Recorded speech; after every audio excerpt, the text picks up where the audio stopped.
Hello दोस्तों, स्वागत है आपका हमारे चैनल उपचार नुस्खे में। दोस्तों, अगर आपको इसी तरह की कुछ विचित्र वीडियोस देखनी है तो आप हमारे चैनल उपचार नुस्खे को सब्सक्राइब करें। दोस्तों, इस वीडियो में आपको प्राचीन भारत के 5 ऐसे वैज्ञानिकों के नाम बताए जाएंगे जिनकी खोजों के बारे में आज तक कोई नहीं जानता। तो आइए जानते हैं कि प्राचीन भारत के 5 वैज्ञानिक कौन से हैं जिनके आगे दुनिया नतमस्तक है। आइए जानते हैं प्राचीन भारत के 5 महान वैज्ञानिकों के नाम। प्राचीन भारत में ऐसे बहुत से वैज्ञानिक थे जिन्होंने बहुत सी चीजों का आविष्कार किया था, लेकिन आज ना ही उनके आविष्कारों के बारे में कोई जानता है और ना ही उन्हें। यहाँ पर आपको हमारे प्राचीन भारत के 5 वैज्ञानिकों के बारे में बताया गया है जिन्होंने बहुत से आविष्कार व खोज की, लेकिन आज उन खोजों के बारे में बहुत कम लोगों को पता है। हम ये नहीं कहते कि सभी चीज़ों की खोज हमारे भारत में ही हुई है, लेकिन ऐसी कुछ खोज जिनका आविष्कार केवल भारत में ही हुआ है उसके बारे में आपको यहाँ पर बताया जाएगा। आर्यभट्ट एक महानतम खगोल वैज्ञानिक थे। आर्यभट्ट ने तब दुनिया के बहुत से रहस्यों को सामने रखा जब दुनिया को गिनती करनी भी नहीं आती थी। आर्यभट्ट ने निकोलस कोपरनिकस से पहले ही बता दिया था कि पृथ्वी और बाकी ग्रह अपनी अपनी धुरी पर ही चक्कर लगाते हैं और सभी ग्रह व चंद्रमा सूर्य के प्रकाश से चमकते हैं। आर्यभट्ट ने पृथ्वी की परिधि का भी सही मान बताया था, जिसमें आज बहुत ही कम अशुद्धि पाई गई है। लेकिन आर्यभट्ट की प्रसिद्धि शून्य की खोज के बाद ही हुई। शून्य के बिना आप गणित की कल्पना तक नहीं कर सकते। बौधायन प्राचीन भारत के महान गणितज्ञ थे। आप सभी ने पाइथागोरस प्रमेय पढ़ी होगी, लेकिन बहुत कम लोग इस बात को जानते हैं कि पाइथागोरस से पहले भी यह प्रमेय बौधायन ने ही दी थी। उन्होंने इस प्रमेय की पुष्टि पहले ही कर दी थी। उन्होंने बताया था कि एक आयत का विकर्ण उतना ही क्षेत्र बनाता है जितनी कि उसकी लंबाई व चौड़ाई अलग अलग बनाती है।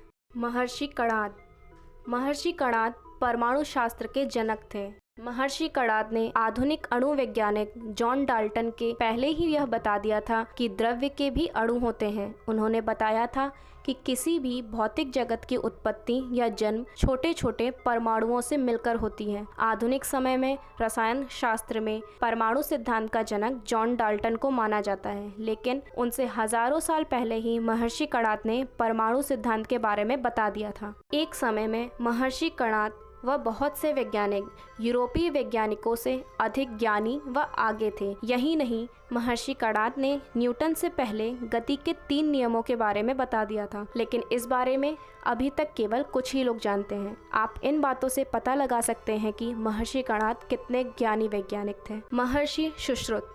महर्षि सुश्रुत को शल्य चिकित्सा अर्थात सर्जरी का आविष्कारक माना जाता है। महर्षि सुश्रुत ने अपने समय में अपने साथ के चिकित्सक वैज्ञानिकों के साथ मिलकर मोतियाबिंद, कृत्रिम अंग लगाना, प्रसव, प्लास्टिक सर्जरी और पथरी का इलाज, कई तरह के शल्य चिकित्सा के सिद्धांत प्रतिपादित किए थे। इनके पास अपने खुद के बनाए औजार थे जिन्हें पानी में उबालकर साफ करके यह चिकित्सा करते थे। इन्होंने सुश्रुत संहिता लिखी थी। इसमें इन्होंने उन महत्वपूर्ण औजारों के बारे में बताया है जिनसे सर्जरी कर सकते हैं, और इस ग्रंथ में 300 प्रकार की सर्जरी के बारे में भी बताया गया है। इनका ज्ञान रूस भी पहुंचा और इनके सर्जरी के ज्ञान को अंग्रेजों ने और आगे विकसित किया। एक महान चिकित्सक नागार्जुन ने उनकी किताबों को सुश्रुत संहिता का नाम दिया। भास्कराचार्य प्राचीन भारत के एक महान गणितज्ञ और ज्योतिषी थे। इन्होंने शिरोमणि की रचना की थी। शिरोमणि में लीलावती, ग्रह गणित, बीज गणित और गोल अध्याय नामक 4 भाग हैं।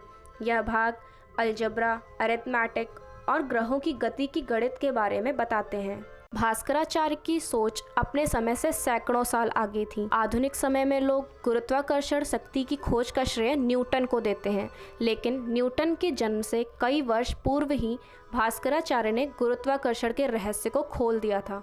इस सिद्धांत को उन्होंने अपने ग्रंथ शिरोमणि में भी लिखा है कि आकाशीय पिंड एक विशिष्ट शक्ति के कारण पृथ्वी पर गिरते हैं। पृथ्वी पर एक ऐसी विशिष्ट शक्ति है जो चीज़ों को अपनी ओर आकर्षित करती है। इन्होंने मध्याकर्षण तत्व के नाम से गुरुत्वाकर्षण के नियमों के बारे में भी बताया है। भास्कराचार्य ने पहला लिखित प्रमाण भारत के लोगों को दिया कि जब चंद्रमा सूर्य को ढक लेता है तो सूर्य ग्रहण, और जब पृथ्वी चंद्र को ढक लेती है तो चंद्र ग्रहण होता है। दोस्तों, अगर आपको हमारे द्वारा बताई गई यह सारी बातें पसंद आई हों तो आप हमारे चैनल उपचार नुस्खे को सब्सक्राइब, लाइक और शेयर करना ना भूलें।